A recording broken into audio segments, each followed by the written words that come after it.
আমরা বুঝতে পারলাম না যে ভক্ত পদধূলার কত দাম। যদি দাম না থাকতো তাহলে বাবা একবার বিচার করে দেখেন, মহাভারতের পাতায় ভগবান কৃষ্ণ কিন্তু নিজে দাঁড়িয়ে থেকে প্রমাণ দিয়েছে ভক্তদের পদধূলার কত দাম আর ভক্তদের পদধূলার কতটা শক্তি, কতটা ক্ষমতা। কবে জানো? এখানে যারা শাস্ত্রজ্ঞানী, যারা তত্ত্বজ্ঞানী তারা জানবেন, যুধিষ্ঠির মহারাজ করেছিল বাবা রাজস্বয় যজ্ঞ। এই যে ধরুন আমার এই কমিটি দাদা ভাইরা এই যে অনুষ্ঠানটা চালাচ্ছেন বাবা, একা একা দ্বারা কি সম্ভব? কোনোদিন সম্ভব নয়। আমার অর্থ আছে বলে বাবা একটা অনুষ্ঠান করতে পারবো, কিন্তু তার সঙ্গে বাবা সহযোগিতা করার মানুষ দরকার, তাহলে অনেকের দরকার। তা যুধিষ্ঠির মহারাজ রাজস্বয় যজ্ঞ করলেন, সেই যজ্ঞে বাবা সবাইকে দায়িত্ব দেওয়া হয়েছিল। আর যুধিষ্ঠির দাদা বলেছিল, কৃষ্ণ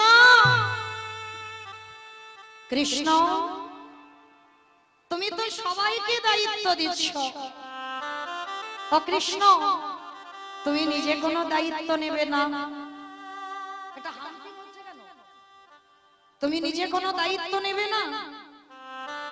কথাটা শুনে বাবা ভগবান কৃষ্ণ একটু মৃদু হেসে বলেছিল, জানো দাদা, আমি তো সবাইকে একটা করে কাজ দিয়েছি, কিন্তু আমি আমার জন্য আমি দুটো দায়িত্ব ফেলে রেখেছি। সে কি? সবাইকে তুমি একটা করে কাজ আর তুমি তোমার বেলা দুটো কাজ, এটা কি করে হয়? বলে, জানো দাদা, আমি যে দুটো কাজ দুটো নিয়েছি, কি কাজ নিয়েছি? এই রাজস্বয় যজ্ঞে যত যত ব্রাহ্মণ বৈষ্ণব যত যত ভক্তরা আসবে, আমি কৃষ্ণ দয়াময় হয়ে সবার প্রথমে আমার কর্ম, আমি নিজের হাতে তাদের চরণ যুগল ধৌত করে দেব।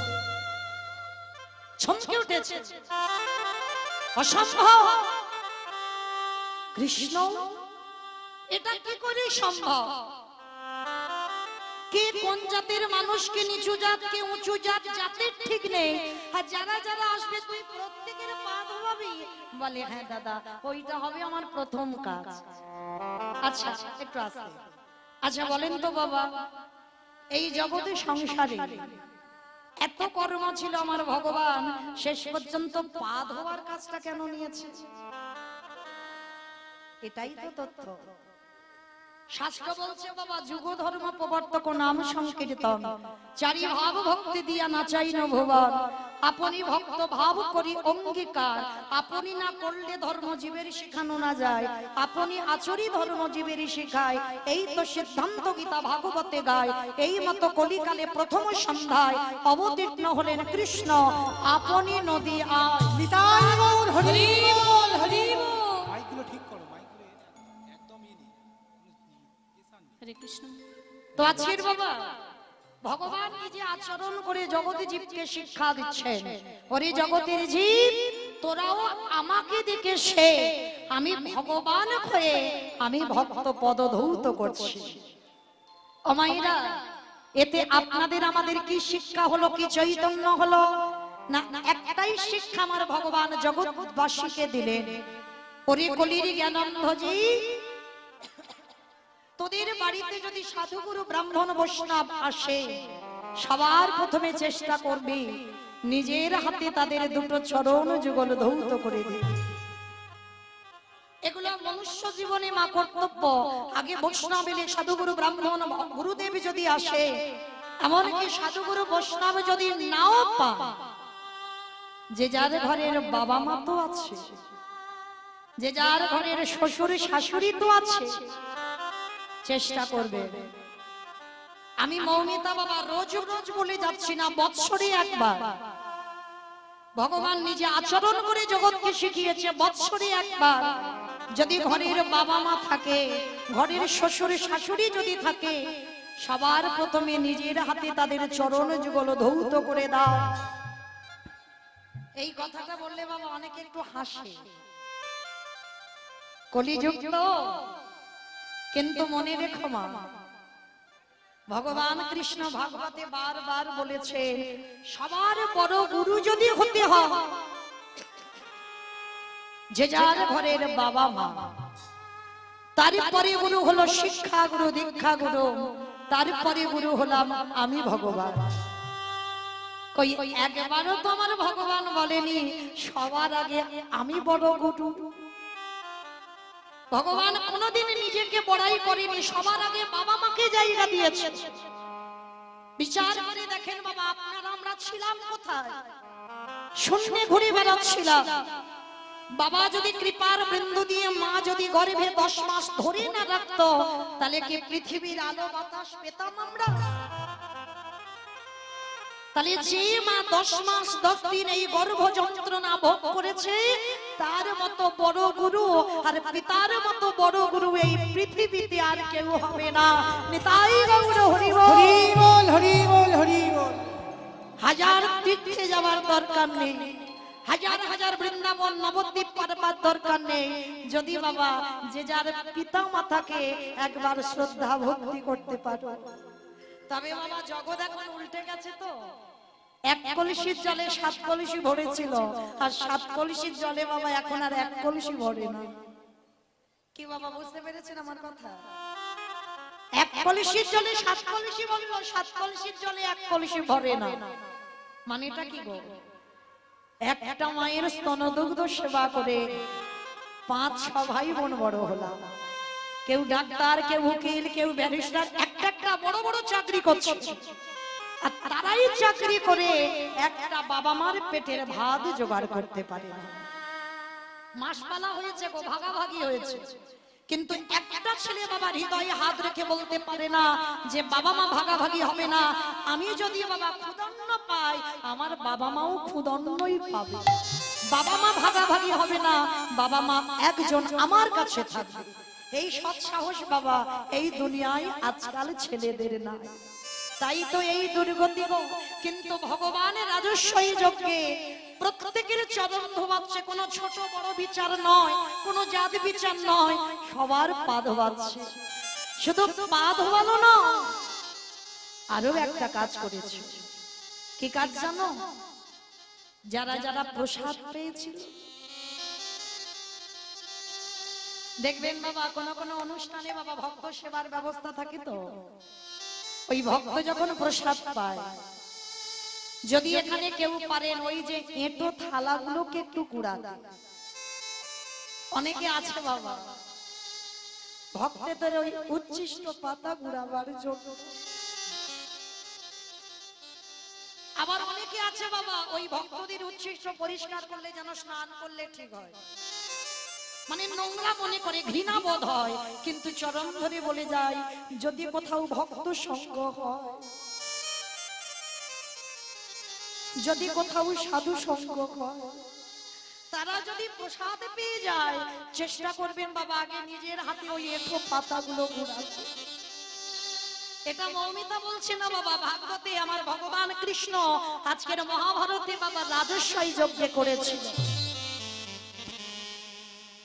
প্রত্যেকে যারা যারা প্রসাদ পাচ্ছে, প্রত্যেকের এঁঠো পাতা আমার কৃষ্ণ নিজের হাতে তুলছে। শুধু তোলেনি বাবা, তার ভিতরে আরো একটা কাজ করেছে। কি কাজ জানো?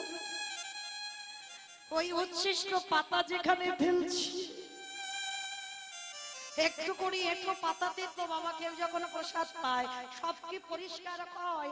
একটু করে এঁঠো তো লেগে থাকে, আর ওই একটু করে এঁঠো কৃষ্ণ আমার ভালো করে গায়ে মানছি। ও যে ভক্তি ভগবান,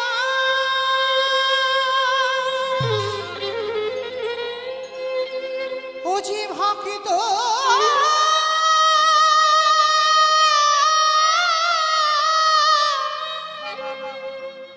ভক্ত ছাড়া কিছু জানে না, তাই তো যুগে যুগে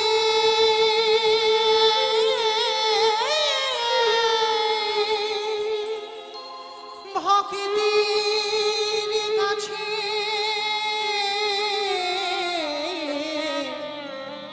সে তো ছুটে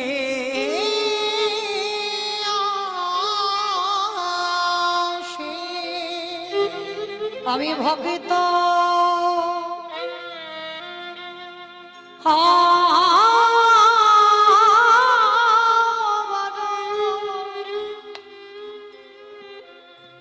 বড় ভালো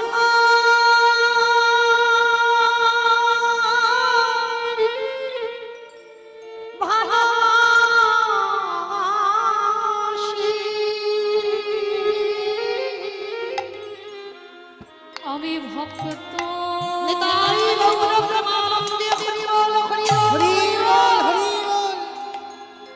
ভক্ত বড়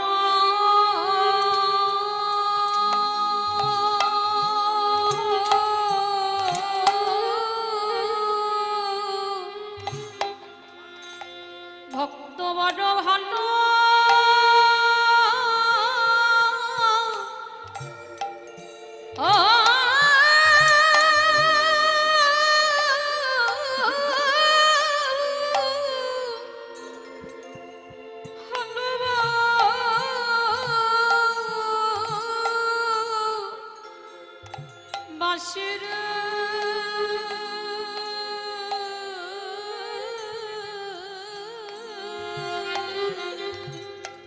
তাই তো যুগে যুগে আমি দয়াল ছুটি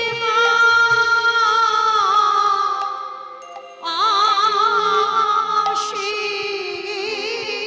তাই তো যুগে যুগে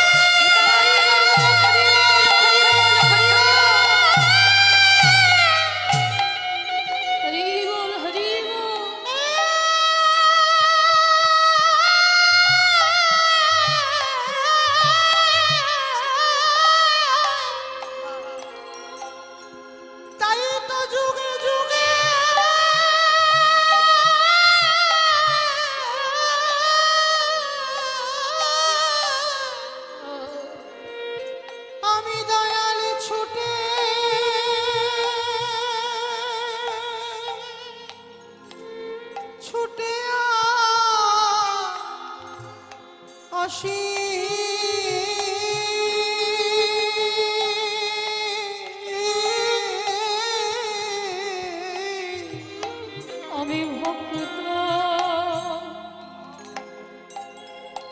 ভক্ত বড়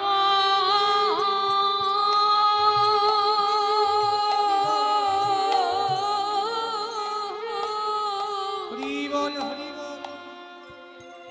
বড় ভালো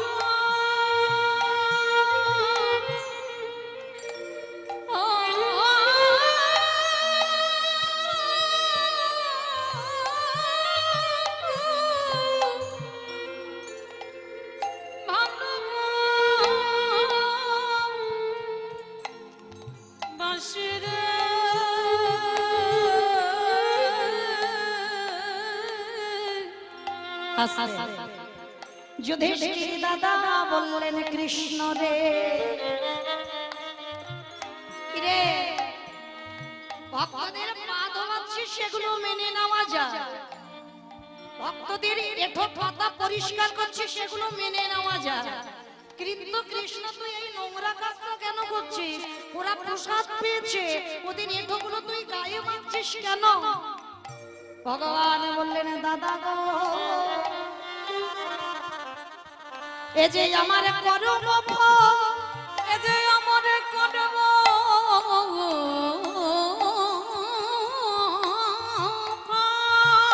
আস্তে কি বাবা ঠাকুর ভগবানও আবার পাপ করে করে না? বিচারের জায়গায় তিনি বসে আছে বাবা, সবার বিচার আমার ওই ছেলেটা করে, আর ও যে বিচারের জায়গায় বসেছে আর ও যেদিন বাবা অন্যায় করবে ওর বিচার করবে কে? কি গো ভক্তরা করতে পারবে? পারবে না। তাহলে যে বিচারের জায়গায় বসে সে যদি সবার বিচার করে আর যে বিচারক সে অন্যায় করলে তার বিচার করবে কে?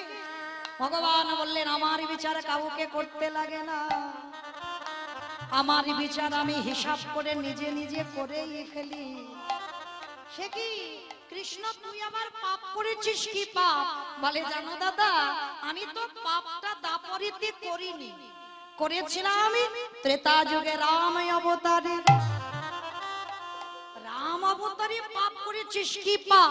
বলে দাদা আমি যেমন তেমন পাপ নয়, আমি একটা মুনি পুত্রকে নিজের হাতে হত্যা করেছি, মানে রামচন্দ্রের অবতার।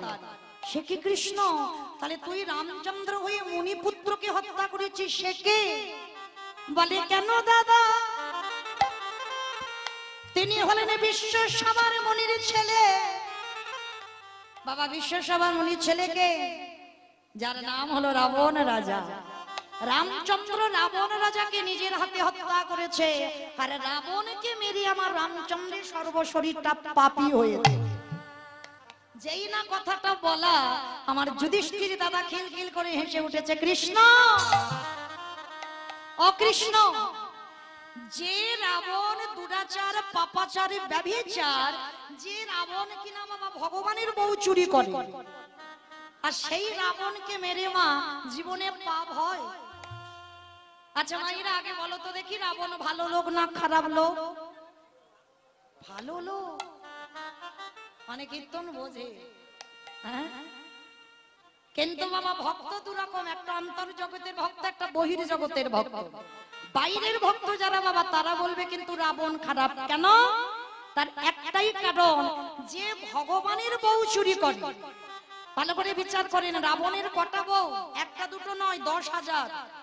তাহলে যে রাবণের 10,000 বউ ছিল, তার কি লঙ্কাতে একটা ঘর ফাঁকা পড়েছিল না? এই জায়গাটাই বাবা প্রমাণ হয়ে যায়। কেউ যদি মনে করে নারী হলো তার কাছে ভোগের সম্পদ, তার কাছে ভোগের সম্পদ। আর কোন পুরুষ যদি মনে করে নারী হলো তার কাছে আরাধনার বস্তু, যেটা রাবণ রাজা করেছিল। জগতের লোকেরা জানলো কি ভগবানের বউ চুরি করে নিয়ে গেল, মানে কি ওই রাবণ রাজা সীতামাকে ভোগ করার লালসা না। ভোগ যদি করবে, লঙ্কাতে এত ঘর ফাঁকা ছিল, কিন্তু সীতামাকে রেখেছিল কোথায়? দেখেন কথাই, মানে প্রশ্নেই উত্তর বেরিয়ে যাচ্ছে। অশোক, যেখানে শোকের ছায়া লাগে না, সেই অশোক বটিতে, সেই অশোক কাননে আমার সীতামাকে রেখে দিল। কিন্তু জানো বাবা, সীতামাকে এমনি এমনি রাখেনি, চেরির দ্বারা মার খাইয়েছিল। চেরিরা মানে এক একটা চেরি এসে সীতামাকে মারেনি, অশোক কাননে রেখে। তো মন্দোদরী পঞ্চসতীর মধ্যে বাবা একজন সতী নারী। তা ঘরের দরজা বন্ধ করে মন্দোদরী শুধু পাগলিনীর মতো কাঁদছে। কেন? আমার স্বামী জগতে এত নারী পছন্দ হলো না, ভগবানের বউ চুরি করলো। মানে মন্দোদরী ঘরে কাঁদছে, রাবণ রাজা এসে ডাকছে, কি গো মন্দোদরী? আস্তে আস্তে আস্তে, মা কথা নয়, কথা নয়। কি গো মন্দোদরী, কাঁদো কেন? বলে কাঁদবো না স্বামী, একটা কথা বলবো। তোমার নিজেরই তো 10,000 বউ, ঠিক আছে, তাদের পছন্দ হচ্ছে না, জগতে কি আর নারী ছিল না? তুমি তো অন্য নারীকে নিয়ে আসতে পারতে, শেষে তুমি ভগবানের বউ চুরি করলে কেন? কথাটা শুনে রাবণে হেসে বলেছিল, মন্দোদরী তুমি তো বড্ড বোকা। তুমি বোকা বলে কেঁদে কেঁদে চোখের জলগুলো অপচয় করে দিচ্ছ, কিন্তু আমি কাঁদি না। কেন জানো? শোনো, এই সীতামান নিয়ে কথা বলতে বলতে রাবণ একবার সীতামাকে মা বলে ফেলে। এই জায়গাটা ঘটনাটা দেখে, আর যেই নাম মা বলে ফেলেছে, সঙ্গে সঙ্গে বাবা আমার রাবণ রাজা মা ডাকটা শ্রবণ করে মন্দোদরী বলে বলে, স্বামী তুমি সীতামাকে মা বলছো? আরে আরে পাগলি, সীতামা তো আমার মা। সীতামা তোমার মা?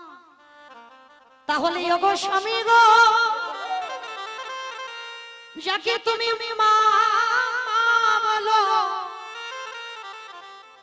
তাহলে তাকে কোনোদিন কি চেরির দ্বারা মার খাওয়ায়? মাকে কেউ কোনোদিন মারে? বলে ওই যে বললাম, তোমার মতো বোকা নারী পৃথিবীতে কেউ নাই। শোনো মন্দোদরী, সীতামা হলো আমার ভবপারাপারের তহরণী। এই জায়গাটা ভালো করে বুঝবেন মা, হ্যাঁ, বড় তথ্যের কথা। সীতামা হলো ভবপারাপারের তরণী। তরণী মানে কি গো? নৌকা। তরণী মানে নৌকা। সীতামা হলো ভবপারাপারের তহরণী। আচ্ছা ধরুন বাবা, নদীর ঘাটে যদি একটা নৌকা বাঁধা থাকে, আর সেই নৌকার মাঝি মানে যিনি নৌকাটা চালায়, তিনি যদি বাবা কোথাও বাজারে যায় বা ঘুমাতে যাক বা বিশ্রাম করতে যাক, যেখানে যাক, যদি বাবা কেউ বড় বড় পাথরের টুকরো নিয়ে ওই নৌকার গাইতে বেশ করে আঘাত করে, তাহলে বাবা মাঝির কানে যদি একবার চলে যায়, সেই মাঝি ছুটে দেখতে আসবে না তার নৌকা থেকে মারছে দেখে? কি গো বন্ধুবাড়ি, কিছু বুঝতে পারলে? বলে স্বামী তোমার এই জটিল কথা আমি কিছু বুঝতে পারছি না। বলে তাহলে শোনো, আমি একটু খুলে বলি। সীতা মা হলো ভব পারাপারের তরণী, মানে সীতা যদি নৌকা হয়, আর ওই নৌকার মাঝিটাকে যিনি রঘুপতি রামচন্দ্র, আর ওই চেরিগুলোকে এক একটা পাথরের রূপী চেরি, যত সীতারূপী নৌকার গায়ে চেরি রূপী পাথরে আঘাত করবে, আরে যত আমার ওই নৌকা হারাম হারাম বলে কাঁদেবে। যদি একেবারে মাঝির কানে ওই রামে ডাক চলে যায়, আরে কি মাঝি আমার থাকতে পারবে? ওই মাঝি ছুটে আসবে লঙ্কার মাটিতে। মন্দোদরী, তুমি বোকা বলে কেঁদে কেঁদে জল নষ্ট করছো, কিন্তু আমি কাঁদি না। কেন জানো? যেদিন আমার প্রভু লঙ্কায় আসবে, সেদিন যদি আমার রাজ্যে সবে জল শুকায় যায়, বলো কি দিয়ে ছড়ো তুমি ধোবা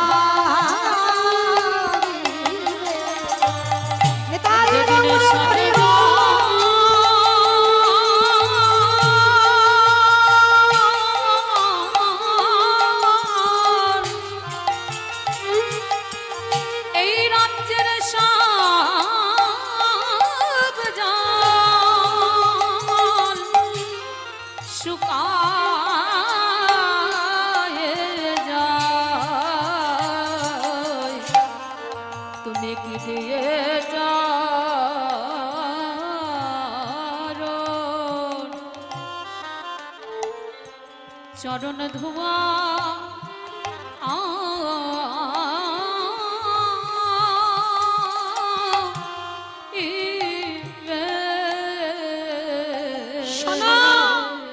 তোমার মতো আমি বোকা নয় যে যখন তখন কেঁদে কেঁদে চোখের জলটা আমি নষ্ট করে দেব।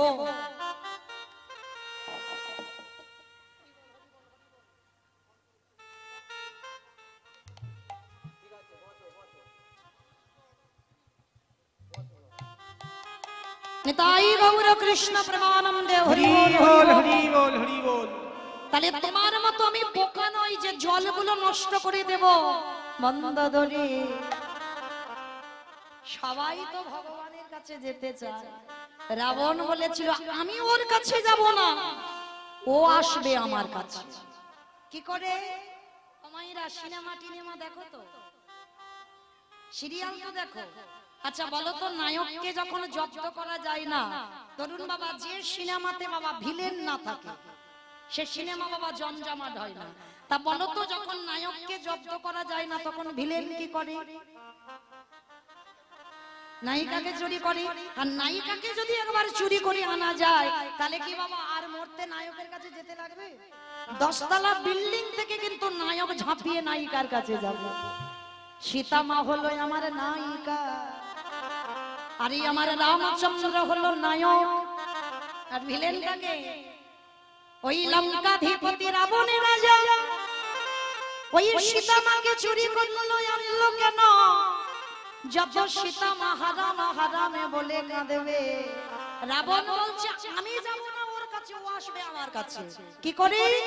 মন্দোদরী, যেদিন সীতার কন্যায় রাম লঙ্কায় আসবে, সেদিনে যদি আমার রাজ্যে সবই জল শুকায় যায়, যদি আমার লঙ্কাতে খরা হয়ে যায়, তাহলে আমার প্রভু যদি আসে, তাহলে তুমি কি দিয়ে তার চরণ ধোবাবে?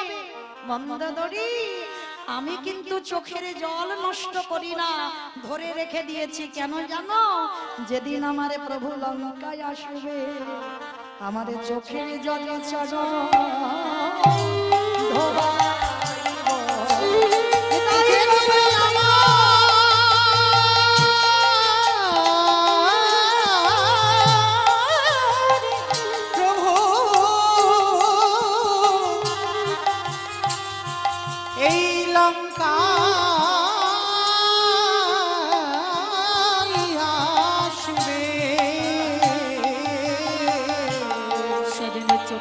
জলে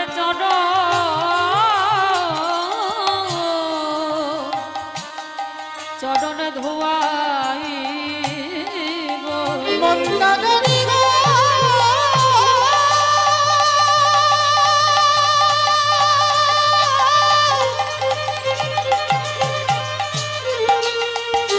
যেদিন আমার প্রভু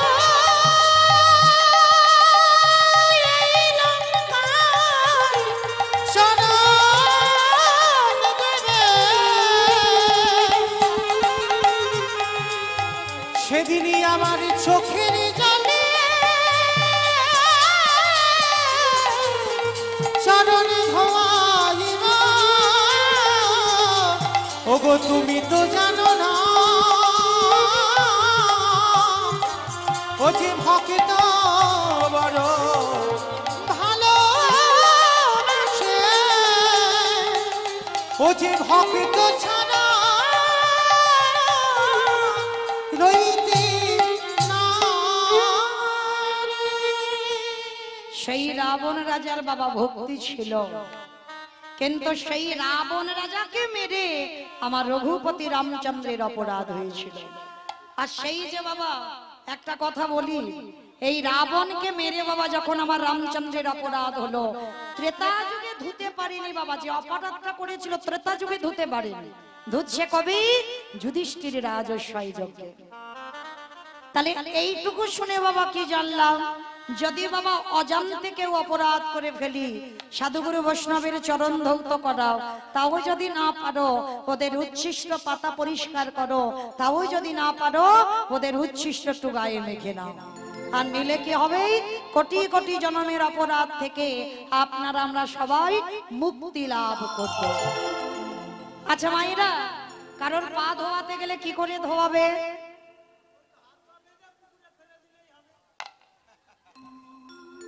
হাত পা বেঁধে নাকি পুকুরে ফেলে দেবে? কোন সিস্টেম হলো? অমাইরা, যার পা ধোয়াবো বাবা, সে ছোট হোক আর বড় হোক, তার কাছে বাবা আমার মাথাটাকে নিচু করতে হবে। আর নিচু না করলে কি পা ধোয়ানো যাবে? পাত্রে জল নিয়েছে কৃষ্ণ, দরজায় দাঁড়িয়েছে, সবাই লাইনে দাঁড়িয়ে আছে, মানে ত্রিলোক নিমন্ত্রিত যজ্ঞে সবাই একে একে আসে, কৃষ্ণ পা ধোয়ায় আর যজ্ঞের ভিতরে প্রবেশ করে। তেমন সময় আমার জগৎ জননী মা দুর্গা আমার বাবা ভোলানাথকে ডাকছে, প্রাণনাথ, ও প্রাণনাথ, আর দেরি নয়, চলো এবার আমাদের পালা পড়েছে, এবার আমরা পা দুটো ধুইয়ে নিয়ে ভিতরে যাই। বাবা ভোলানাথ ত্রিলোকের বৈষ্ণব তো, তিনি মুচকি মুচকি হাসছে আর বলছে, পার্বতী তোমার কি মাথা খারাপ? কৃষ্ণ পা ধোয়াবে আর আমাদের পা দুটো বাড়িয়ে দেবো? শোনো, তোমার যদি এত ধোয়াবার ইচ্ছা হয় তো তুমি লাইনে দাঁড়াও, আমার পা তো আমার কৃষ্ণ ধোয়াতে পারবে না। তা এই কথাটা বলে বাবা বাবা ভোলানাথ লাইন থেকে বেলাইনে চলে গেছে। আর আড়ালে গিয়ে আমার বাবা ভোলানাথ কি করেছে জানো? যিনি ত্রিলোকের বৈষ্ণব, আড়ালে গিয়ে কৃষ্ণের চোখে ধুলো দেবে বলে একটা কুকুর হয়ে গেছে।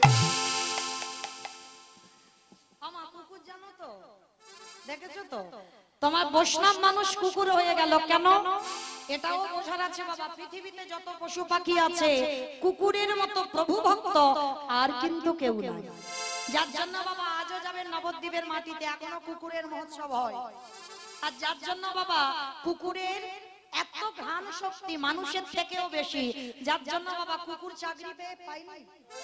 দেখেন, চোর ডাকাতকে ধরবার জন্য কুকুরকে চাকরি দেওয়া হয়েছে, অন্য কোনো পশু পাখিকে নয়। কেন? যার জন্য বাবা ভোলানাথ ভেবেচিন্তে কুকুর রূপটা ধরেছে। আর কুকুর হলো প্রভু ভক্ত, কৃষ্ণ তো হেড হয়ে পা ধোয়াচ্ছে, ওদিকে খেয়াল নেই। আর বাবা ভোলানাথ চুপি চুপি এক পা দু পা করে এসে কৃষ্ণ হেড হয়ে আছে আর পায়ের মাঝখানটা ফাঁকা মতো দেখেছে। কিন্তু বাবা এই জায়গাটা আমার বৈষ্ণব ঠাকুরের একটু বোঝার ভুল ছিল। দেবরাজ ইন্দ্রের বাবা সহস্রচোখ, জানো তো, গৌতম মুনির স্ত্রী অহল্যা সতীত্ব নাশ করেছিল, যার জন্য গৌতম মুনি অভিশাপ দিয়েছিল দেবরাজ ইন্দ্রকে, তোর সর্বাঙ্গে হবে ভোগ চিহ্ন। আর সেটা পরবর্তী দিনে আশীর্বাদে হলো সহস্র চোখ। কিন্তু ইন্দ্রের সহস্র চোখ, তার থেকে তো আমার ওই ছেলেটার চোখ বেশি, তাই না? চারদিকে ঘুরে ঘুরে বেড়াচ্ছে বাবা, কে কি করছে না করছে, তাই না? আজকের ভগবান কি করেছে, হেড হয়ে পা ধোয়াচ্ছে, আর ওদিকে ভোলানাথ কুকুর রূপটা ধরে গুটি গুটি পায়ে এসে একেবারে সবে পায়ের ফাঁক দিয়ে মাথাটাকে, আর যেই না মাথাটা দেওয়া, এইবার দেখ কেমন লাগে। কৃষ্ণ দুটো হাঁটু নিয়ে কুকুরের কানের কাছে চেপে, এইবার দেখ কেমন লাগে। এইবার শুধু বাবা ভোলানাথ কুকুর হয়ে আছে, আর ফিরতে পারছে না, বারবার বলছে কৃষ্ণ ছেড়ে দে, কৃষ্ণ ছেড়ে দে, কৃষ্ণ ছেড়ে দে। বলে ছাড়বো বলে ধরি নাই, হে বৈষ্ণব গোসাই, ও হে বৈষ্ণব গোসাই,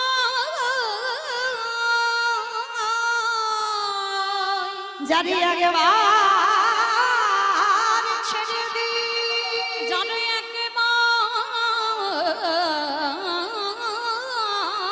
ছেড়ে দি, তারে এ জীবনে কোনোদিন আর ধরি না, না না কোনদিন আর ধরি না।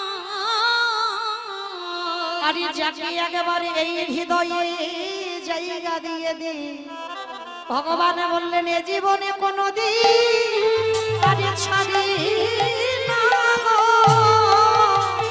আমি রইল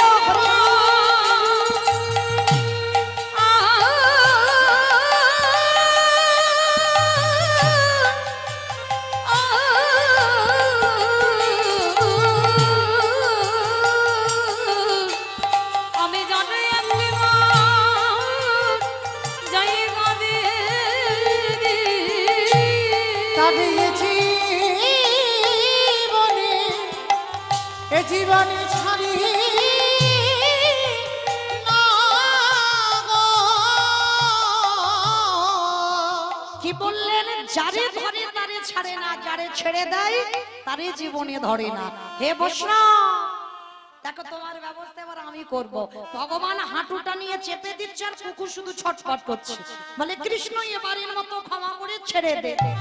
বলে চুপ, ছাড়বো বলে ধরি, বলে দেখাচ্ছি মজা তোমায় দাঁড়া।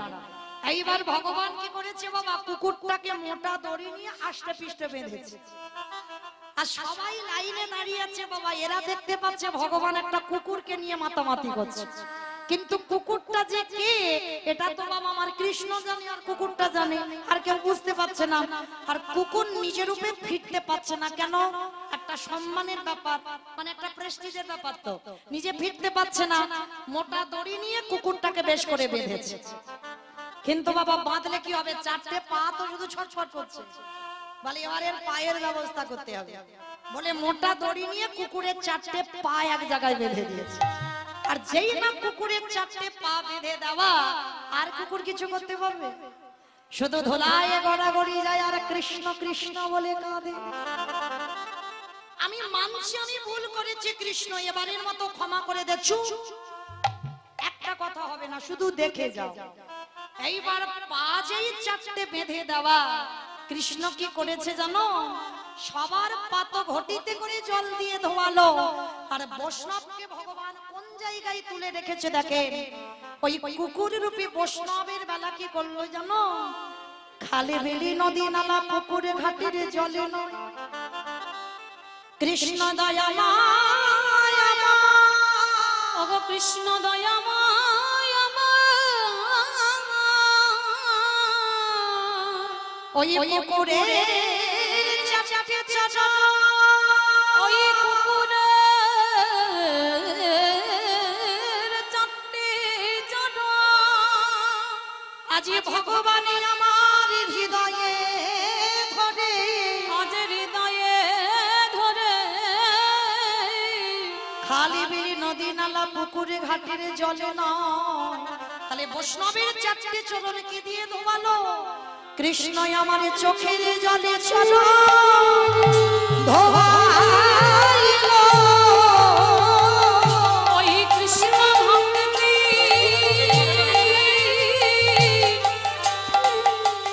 ভক্তির জনন হৃদে ধরে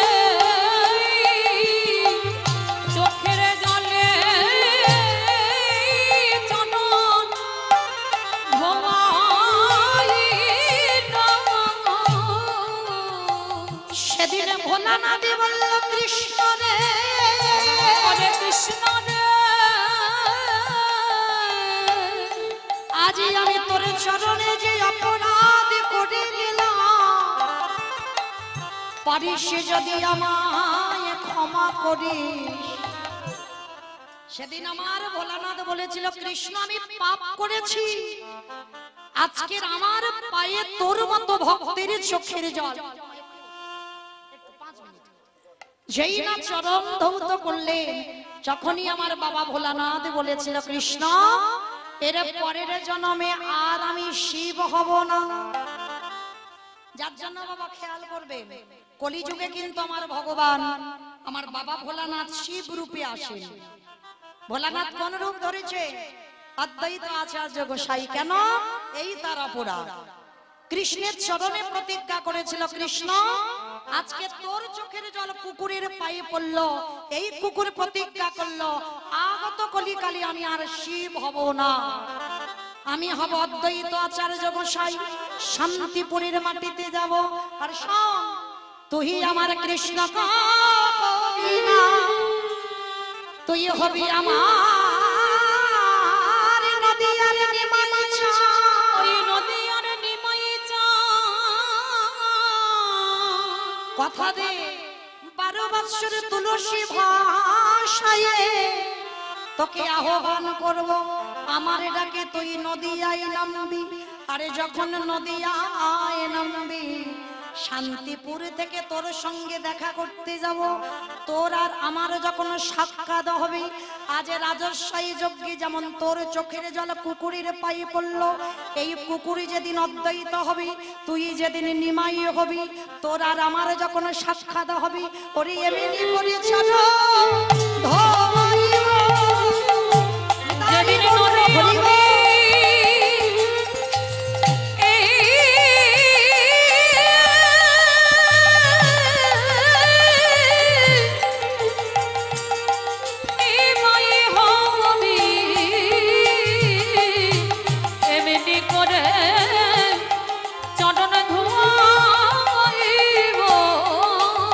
বলি এই প্রতিজ্ঞা করে গেলাম, বলি এই প্রতিজ্ঞা প্রতিজ্ঞা করে আমি এমনি করে চরণ ধুয়াইব। আস্তে এইবার মায়েরা তাহলে পরিষ্কার বোঝা গেল যার জন্য বাবা ভোলানাথ কলিকালের মাটিতে শিব নয় অদ্বৈত আচার্য হয়ে এলো। আর এসে আমার চৈতন্য মহাপ্রভু যার ডাকে এসেছে, এসে কি করছে জানো? ভর দুপুর বেলা আমার মহাপ্রভুর ভাবটা কেমন গো? আজ কামিনী কাম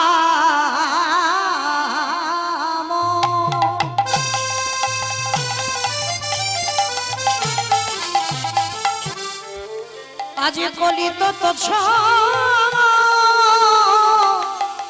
মানস ওই কামিনী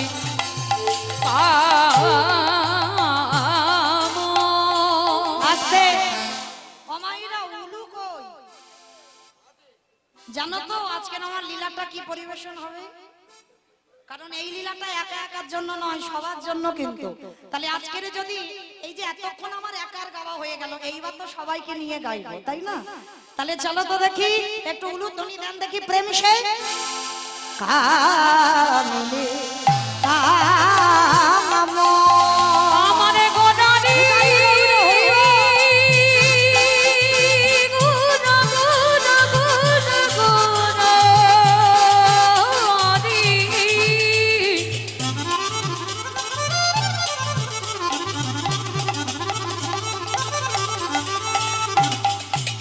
আমার গোদারি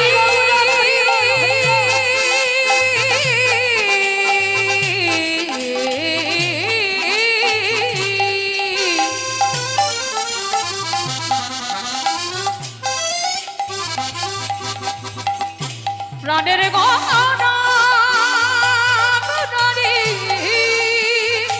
গোদারি অধিকার